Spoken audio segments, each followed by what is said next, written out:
दिन में 2 बजे और बरोज जुमा 1:30 बजे, सिर्फ और सिर्फ डीडी उर्दू पर।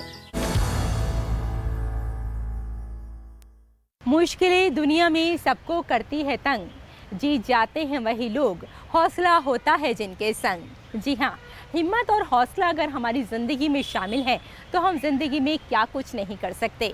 और हम कोशिश करते हैं कि हर एक हफ्ते आपके लिए लेकर आएँ कुछ ऐसी ही कहानियाँ जो हमें ज़िंदगी में आगे बढ़ने की तरकीब दें।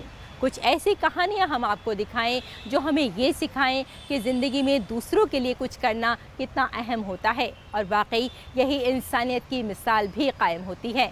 तो चलिए कुछ ऐसी ही कहानियों का आगाज़ करते हैं प्रोग्राम गुड न्यूज़ जज्बा इंडिया के साथ। मैं हूँ रेशमा, मेरा आदाब कबूल कीजिए।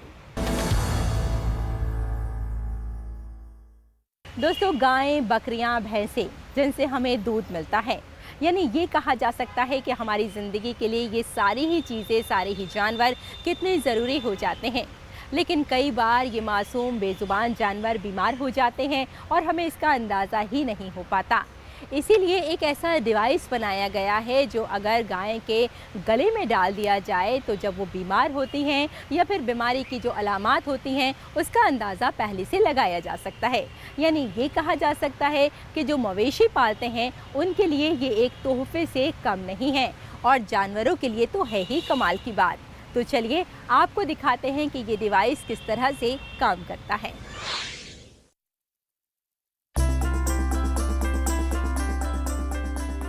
जैसे कि हम सभी जानते हैं कि अक्सर जब कोई जानवर जैसे कि गाय या फिर भैंस वगैरह बीमार हो जाएं, तो वो दूध देना कम कर देते हैं, जिससे कई बार मवेशी पालने वालों को नुकसान का सामना भी करना पड़ता है। ऐसे में गुजरात के आनंद जिले के A D Patel Institute of Technology के तलबाओं ने आर्टिफिशियल इंटेलिजेंस और सॉफ्टवेयर की मदद से एक तकनीक तैयार की है जो जानवर बीमार होने से पहले उनकी जानकारी मवेशी पालने वालों को देगा, जिससे वक्त पर उनका इलाज किया जा सकेगा और होने वाले नुकसान को रोका जा सकेगा। हमने 2 डिवाइस बनाए जिससे हमारे जो 3% दूध जो हर साल हम उपयोग में नहीं ला सकते उसमें से कुछ प्रतिशत बचा सके और कुछ राज्यों की ज़रूरतों को पूरा कर सके। तो हमारा ये जो डिवाइस है वो जो हमारे फार्मर्स है या तो जो हमारे गाय को संभालने वाले हैं वो अपने घर बैठ के ही पूरे अपने फार्म का निरीक्षण कर सकते हैं।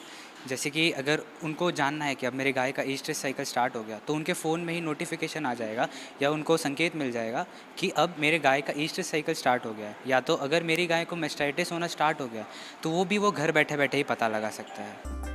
इसमें जानवरों की निगरानी के लिए सेंसर पर मबनी मैनेजमेंट सिस्टम है। ये देखिए, एक सेंसर युक्त कॉलर जिसे गाय की गर्दन पर लगाया जाता है, जो कि जानवरों की जुगाली, जिस्म का दर्जा हरारत के साथ साथ गाय के मुख्तलिफ सरगर्मियों को रिकॉर्ड करता है। मवेशी इन सेंसर युक्त कॉलर के माध्यम से एक एंटीने से जुड़ जाते हैं और साथ ही मवेशियों की सरगर्मियों पर नजर रखने के लिए एक सॉफ्टवेयर भी इसमें शामिल है।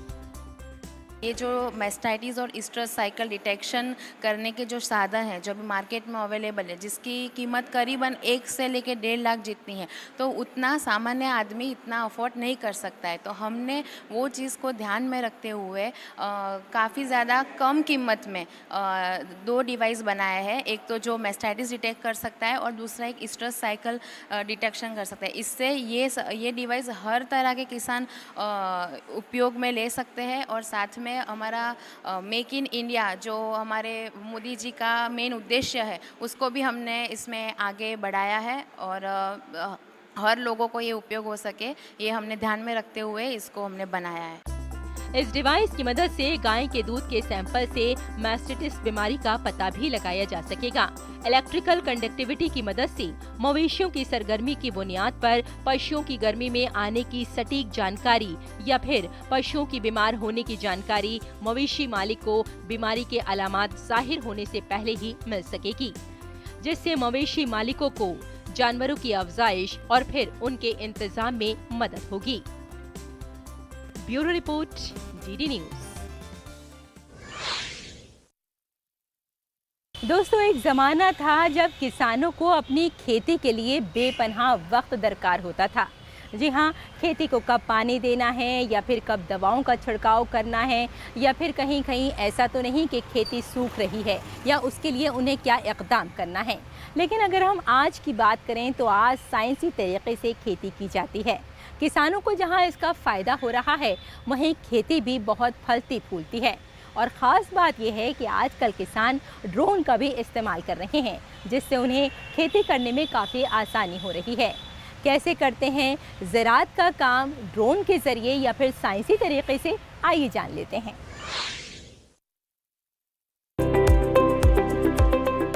कहा जाता है कि अगर ज़राअत को साइंसी तरीके से किया जाए तो किसान 2 गुना मुनाफा कमा सकते हैं। इसकी एक झलक इन दिनों तेलंगाना में देखने को मिल रही है। यहाँ का किसान टेक्नोलॉजी को अपनाकर और जदीद काश्तकारी कर रहे हैं। ये हैं तेलंगाना के विक्टोराबाद जिले के वो किसान जो कीड़े मार दवा छिड़कने के लिए किसान ड्रोन का इस्तेमाल कर रहे हैं। ज़रूरी साइंसदानों का ख्याल है कि ड्रोन ज़राअत को मुनाफा बख्श बनाने में मदद कर सकते हैं। खास तौर पर कीड़े मार दवा छिड़कने के ऑपरेशन के लिए इसकी सलाहियत को बरूए कार लाने की जरूरत है। दरहकीकत ज़राअत में मजदूरों की कमी का मसला किसानों को मुसलसल परेशान कर रहा है।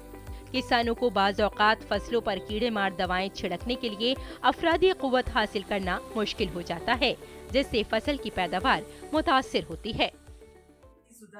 फसलों पर कीटनाशकों के छिड़काव के लिए प्रति एकड़ 200 लीटर पानी की आवश्यकता होती है, लेकिन ड्रोन छिड़काव के लिए प्रति एकड़ केवल 16 लीटर पानी की आवश्यकता होती है। मानव श्रम से एक दिन में केवल 2 से 3 एकड़ भूमि पर ही कीटनाशकों का छिड़काव किया जा सकता है, जबकि यदि मानव श्रम के स्थान पर ड्रोन का उपयोग किया जाता है तो स्प्रे करने के लिए 15 से 20 मिनट। कीटनाशक का छिड़काव एक समान मात्रा में और एक समान ऊंचाई पर किया जा सकता है। खेती की लागत कम हो जाती है और लाभ ड्रोन के उपयोग से बढ़ जाता है। कीटनाशकों के छिड़काव के लिए ड्रोन का उपयोग किसानों के लिए आसान है, क्योंकि कृषि श्रमिकों की कमी है। हमने किसानों को छिड़काव के संचालन के लिए ड्रोन में रोपिंग के फायदों के बारे में समझाया है। वे उन क्षेत्रों में भी बहुत उपयोगी हैं जहां वर्षा का पानी कम है। मैंने इसके संचालकों की मदद से ड्रोन का उपयोग अरहर केसर की फसल पर कीटनाशकों का छिड़काव करने के लिए किया है। मैं केवल एक दिन में छिड़काव पूरा कर पाया और यह लागत प्रभावी भी है। ज़राअत और किसान उसी वक्त तरक्की कर सकते हैं जब वो नई टेक्नोलॉजी का इस्तेमाल करें, और इस सिमत में तेलंगाना के किसानों की कोशिशें काबिले सताइश हैं। Bureau report, DD news.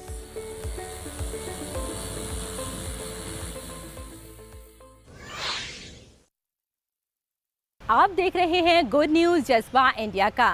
कुछ और कहानियां हमारे पास हैं जो आपको ज़िंदगी में तरकीब देंगी। तो बस रहिए हमारे साथ और देखते रहिए गुड न्यूज़ जज्बा इंडिया का।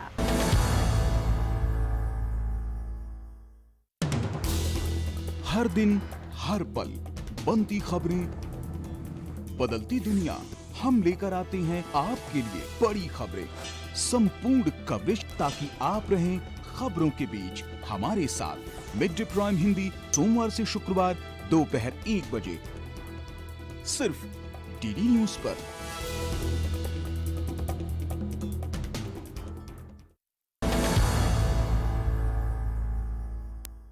दोस्तों, ख़वातीन जब चाहे अपनी ज़िंदगी में बदलाव ला सकती हैं, क्योंकि वो जानती हैं कि ज़िंदगी को किस समत ले जाना है। अगर हम आपको अब एक जेल की कैदियों के बारे में बताएं, जी हाँ, ख़वातीन कैदी जो जानती हैं कि उन्हें ज़िंदगी में अभी बहुत कुछ करना है, यही उनकी आखिरी मंजिल नहीं है। आपको हम बता देते हैं कि एक ऐसी जेल भी है जहां इंतज़ामिया ने जो फ़ीमेल कैदी हैं यानी ख़वातीन कैदी हैं उनको फूलों की खेती सिखा रहे हैं, और ये ख़वातीन बहुत ही खुशी के साथ इसका काम भी सीख रही हैं, और साथ ही साथ सिलाई और कढ़ाई का काम भी उन्हें सिखाया जाता है। ज़ाहिर सी बात है कि अगर जेल में रहते हुए इस तरह का काम ख़वातीन सीख लेती हैं तो आप समझ सकते हैं कि आने वाली जो उनकी ज़िंदगी होगी उसे भी वो बेहतर बना सकती हैं। साथ ही साथ जेल को भी इससे बहुत फ़ायदा हो रहा है। कौन सी है ये जेल और किस तरह से ये ख़वातीन कैदी बागबानी का काम सीख रही हैं, आइए आपको दिखाते हैं।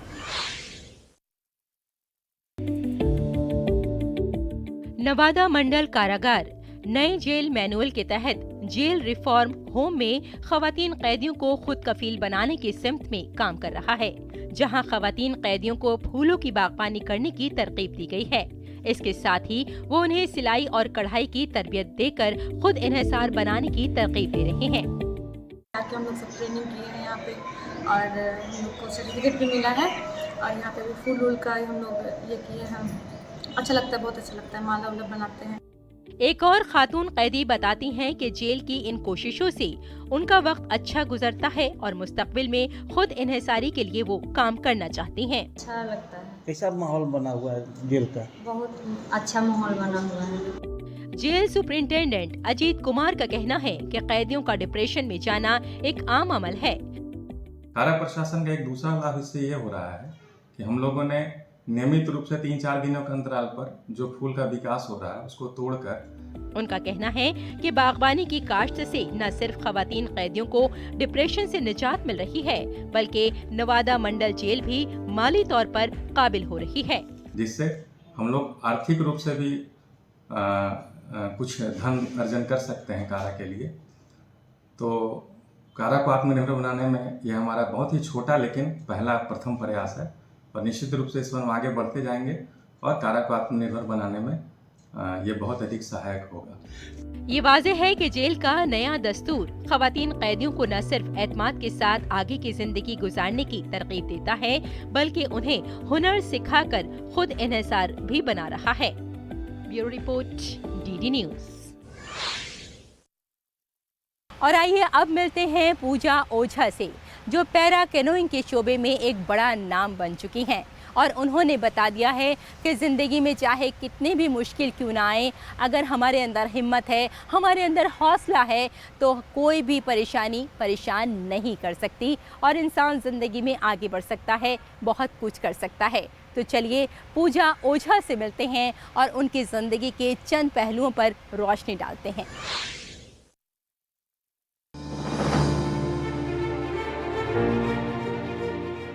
ये है इंटरनेशनल कैनाइंग पैरा एथलीट पूजा ओझा, जो आज अपनी मेहनत और लगन से पैरा कैनाइंग के शोबे में एक बड़ा नाम कमा चुकी हैं। दरअसल पूजा 10 महीने की थी जब इन्हें पोलियो हुआ था, जिसकी वजह से 80% इनके जिस्म ने काम करना बंद कर दिया था। लेकिन कुछ कर गुजरने का जज्बा जिसने पूजा को कामयाबी की सीढ़ियां चढ़ने में मदद की। पूजा 2017 में इस खेल से जुड़ी थी। इतने कम समय में ही उन्होंने पैरा कैनाइंग में 5 इंटरनेशनल और 10 नेशनल मेडल जीतकर साबित कर दिया कि वो किस सतह की खिलाड़ी हैं। इन्हें एशियाई चैंपियनशिप के लिए भी चुना गया। मैं भिंड जिले से हूँ, तो 2017 में पहली बार ये भिंड में हुआ था, तभी मैंने इसको ज्वाइन किया था। और 2017 में मैं सबसे पहले भोपाल आई थी, मैंने पहला नेशनल खेला था, यहीं से मेरा एशियन चैंपियनशिप के लिए सिलेक्शन हुआ था और मैंने एशियन चैंपियनशिप में सबसे पहले रजत पदक जीता था मयंक सर के मार्गदर्शन में। कनाडा में मुनक़िदा world cup para canoeing championship में भी उन्होंने अपना एक अलग ही दबदबा बनाया था। पूजा ओझा अब 2024 में पैरालंपिक और एशियन गेम्स की तैयारी में जुटी हुई हैं। मैं भोपाल में ही हूँ, वैसे बेस्ड ही भोपाल हूँ और यहाँ पर पैरा कैनो का कोचिंग कैंप लगा हुआ है इंडियन कैकिंग कैनिंग फेडरेशन के माध्यम से, जिसके कोचिंग कैंप के बाद हमारी टीम उज्बेकिस्तान में एशियन चैंपियनशिप में पार्टिसिपेट करने जाएगी। इसमें हमारे 17 खिलाड़ी, 2 असिस्टेंट कोचेस और 1 मैश्योर और 1 फिजियोथेरेपिस्ट इस कैंप में भाग ले रहे हैं। और अपना 22 तारीख से हमारा टूर्नामेंट है उज्बेकिस्तान में, उसी की तैयारी में हम लगे हैं और हमारी उम्मीद है कि हम 20 पदक कम से कम लेके। पूजा ने नेशनल चैंपियनशिप में कई गोल्ड मेडल्स जीते हैं और वर्ल्ड चैंपियनशिप के लिए क्वालिफाई करने वाली पहली भारतीय महिला पैरा एथलीट हैं। वो इस वक्त दुनिया के टॉप 10 पैरा कैनो खिलाड़ियों में शामिल हैं। अपने हौसले और जज्बे से वो आज अन्य खिलाड़ियों के लिए तरकीब का बाइस बनी हुई हैं।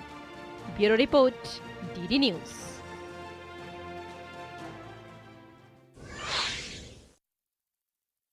दोस्तों, एटीएम से पैसा कैसे निकाला जाता है ये तो आप अच्छी तरह से जानते ही हैं और जाहिर सी बात है जब से एटीएम आए हैं तब से पैसा निकालने में बहुत आसानी होने लगी है। लेकिन अगर हम आपको अब ये बताएं कि एटीएम से आप अपना मनपसंद का खाना भी ले सकते हैं तो आपको कैसा लगेगा? यकीनन अच्छा एहसास होगा। जी हाँ, एक ऐसा एटीएम बनाया गया है जिससे आप अपनी पसंद का खाना निकाल सकते हैं। किस तरह से ये एटीएम काम करता है और किस तरह से आप अपना मनपसंद खाना एटीएम के ज़रिए ले सकते हैं, आइए आपको ये दिलचस्प कहानी दिखाते हैं।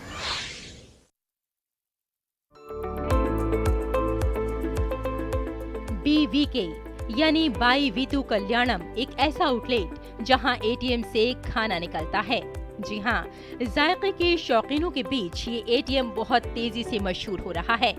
BVK बिरयानी स्टोर चेन्नई के कोलाथूर में वाक़ है। इस आउटलेट में कोई वेटर आपको खाना नहीं परोसेगा, ये काम आपको खुद ही करना होगा। BVK बिरयानी भारत का पहला automatic food take out outlet है जो एटीएम मशीन की तरह काम करता है। इस स्टोर में 32 इंच की टच स्क्रीन वाली मशीनें हैं। इस स्क्रीन पर मेन्यू भी दिखाया जाता है। इसमें ग्राहक को अपने खाने को चूज करना होता है और फिर QR कोड स्कैन करके या कार्ड से ऑर्डर किया जा सकता है और फिर उसके बाद खाने का भुगतान होता है। ग्राहकों को स्क्रीन पर ही वक्त पता चल जाता है कि उनका ऑर्डर कितने वक्त में उन्हें मिल जाएगा। इसके बाद वो मशीन से ही फूड पैकेट ले सकते हैं। ये कोशिश है चेन्नई के एक युवा फहीम की, जिन्होंने जापान के सेल्फ सर्विंग क्यूसिक से प्रेरित होकर इस स्टार्टअप को शुरू किया है। ये एक नया प्रयास है जिसे हमने भारत में करने की कोशिश की है, क्योंकि बहुत से लोगों ने विदेशों में, विशेष रूप से जापान और अन्य देशों में वेंडिंग मशीन, स्वचालित कियोस्क देखे हैं। भारत में हमारे पास इस तरह का कियोस्क नहीं है। ग्राहकों को अभी भी बिलर, काउंटर, कैशियर के पास जाना पड़ता है और फिर उन्हें चेहरा दिखाकर ऑर्डर देना होता है। तो ये एक तरह की पहल है जिसमें आप सिस्टम पर ऑर्डर देते हैं और कार्ड या UPI से भुगतान करते हैं और फिर आपका पैकेज 3-4 मिनट या उससे कम में तैयार हो जाता है। क्यूसिक में ऐसी मशीनें हैं जहां ग्राहक अपना मेन्यू खुद चुन सकते हैं और फिर 3 से 5 मिनट के बाद उन्हें खाना मिल जाता है। लोगों को ये एटीएम बहुत पसंद आ रहा है। ये भारत की नंबर 1 सेल्फ सर्विस मशीन है। इसमें सब कुछ है। मैं यहाँ घूमने आया था, मैंने चिकन बिरयानी का ऑर्डर दिया। ये अनुभव बहुत अच्छा रहा। बिरयानी बहुत गर्म है।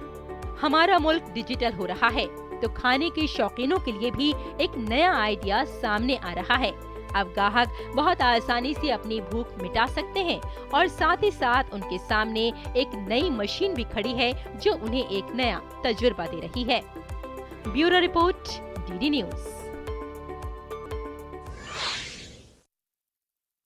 और यहाँ रुकते हैं एक और छोटे से ब्रेक के लिए, जल्द हाजिर होते हैं। आप देखते रहिए गुड न्यूज़ जज्बा इंडिया का।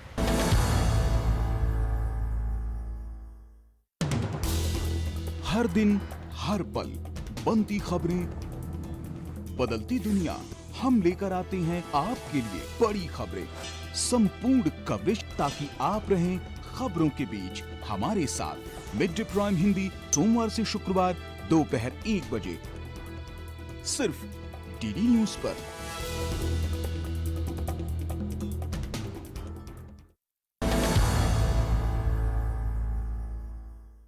दोस्तों, बच्चों को आगे बढ़ाने के लिए, ज़िंदगी में वो कुछ कर पाएँ, इसके लिए बहुत ज़रूरी है कि जहां उन्हें डांट डपट की ज़रूरत होती है, वहीं उन्हें बेहतर कारकर्दगी के लिए इनामात की भी ज़रूरत होती है। उन्हें सराहा जाए तो वो खुश होकर और बेहतर काम करने की कोशिश भी करते हैं और मेरे ख्याल से ये सभी पर बात नाफिज भी हो जाती है।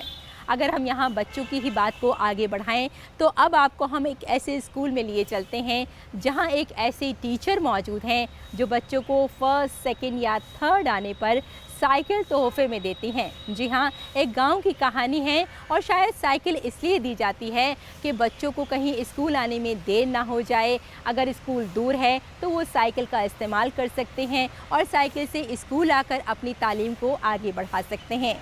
है ना कितना बेहतर काम? तो चलिए देखते हैं कि ये टीचर अपने बच्चों को कितना प्यार करती हैं और कैसे उन्हें ज़िंदगी में आगे बढ़ने की तरगीब देती हैं।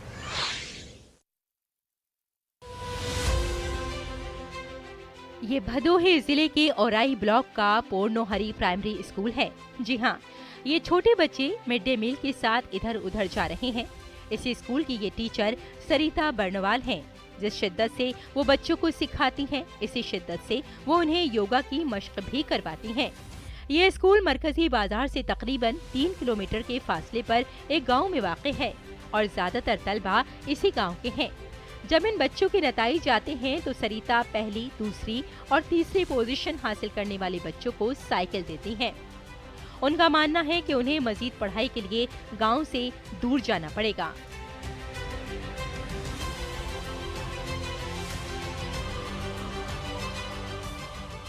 मैं आज अपने जो मेरे बहुत प्रतिभाशाली 3 बच्चे हैं उनको विदाई समारोह में साइकिल पुरस्कार के रूप में दे रही हूँ, ताकि वो अपने मनपसंद विद्यालय और जो भी उनके आने वाले जीवन में इससे वो बहुत सारे जो भी कार्य हैं वो करने में उनको थोड़ा सुगम हो सके। इसके लिए मैं उनको पुरस्कार में ये 3 साइकिल दे रही हूँ। इस बार साइकिल हासिल करने वाले 3 बच्चों में से एक लड़का और 2 लड़कियां हैं। इन्होंने क्लास 5 में पहली, दूसरी और तीसरी पोजीशन हासिल की है। वो साइकिल लेकर बेहद खुश हैं। मैं कक्षा 5 में प्रथम आया हूँ, इसलिए मेरी मैम सरिता मैम मुझे ये साइकिल दी है। मैं इस साइकिल से स्कूल जाऊँगा। सरिता मैम मुझे साइकिल दी है विद्यालय जाने के लिए। मैं इस क्लास में से थर्ड आई थी। मैं कक्षा 5 में सेकेंड आई हूँ, इसलिए सरिता मैम मुझे साइकिल दी है विद्यालय जाने के लिए। टीचर सरिता का ख्याल है कि अच्छे काम करने वाले बच्चों को इनाम देने से दूसरे बच्चों को भी हौसला मिलता है और यही वजह है कि गुज़िश्ता कई सालों से तालिबात इम्तिहानात में अच्छी कारकर्दगी दिखाने पर साइकिलें मिल रही हैं और वो बेहद खुश हैं। मैं इस विद्यालय में टॉप आए थे 5 साल पहले। सरिता मैम ने हमें साइकिल दिया था। इस साइकिल से हम मार्केट भी जाते हैं और कॉलेज भी जाते हैं, जो कि कॉलेज 7 किलोमीटर दूर है और मार्केट 3 किलोमीटर दूर है। यही इससे मेरा लाभ है। मैं 4 साल पहले मैम ने मुझे साइकिल दिया था। स्कूल जाने मतलब 2 किलोमीटर दूर है मेरा स्कूल, वहाँ आने जाने में मैं इस साइकिल का उपयोग करती हूँ। मैं 3 साल पहले इस स्कूल में टॉप की थी, इसलिए मैं सरिता मैम ने मुझे साइकिल दी है और ये साइकिल में मेरा स्कूल 3 किलोमीटर दूर है। ये साइकिल से मैं अपने स्कूल जाती हूँ। ये असातिज़ा दूर दराज के देही इलाकों में तलबा के मुस्तकबिल को रोशन कर रहे हैं, बल्कि ये कहा जा सकता है कि उन्हें पर दे रहे हैं ताकि वो आसमान में अपनी उड़ान खुद उड़ सकें। यकीनन ये तलबा स्कूल और असातिज़ा दोनों का नाम रोशन करेंगे। Bureau report, DD news. तो आपने देखा कि हमारे आसपास जितनी भी कहानियाँ बिखरी हुई होती हैं वो कहीं ना कहीं ज़िंदगी से जुड़ जाती हैं। और कमाल की बात यह है, ख़ास बात यह है कि अगर हम चाहें तो इन कहानियों से बहुत कुछ सीख सकते हैं। ख़ासकर दूसरों के लिए क्या कुछ किया जा सकता है, दूसरों की ज़िंदगियों में कैसे खुशहाली लाई जा सकती है, एक नया समाज, एक बेहतर समाज कैसे बनाया जा सकता है। इस तरह की शख्सियत हमें बहुत अच्छी तरह से ये बात समझा देते हैं। तो बस आज के लिए इतना ही, लेकिन जाने से पहले हमेशा की तरह हम आपसे इतना ज़रूर कहेंगे कि अपने चेहरे पर एक मुस्कुराहट रखिए, क्योंकि जब आप मुस्कुराते हैं तो दूसरों को मुस्कुराने का सबब दे जाते हैं। इसी के साथ इजाज़त दें। Bye bye and take care.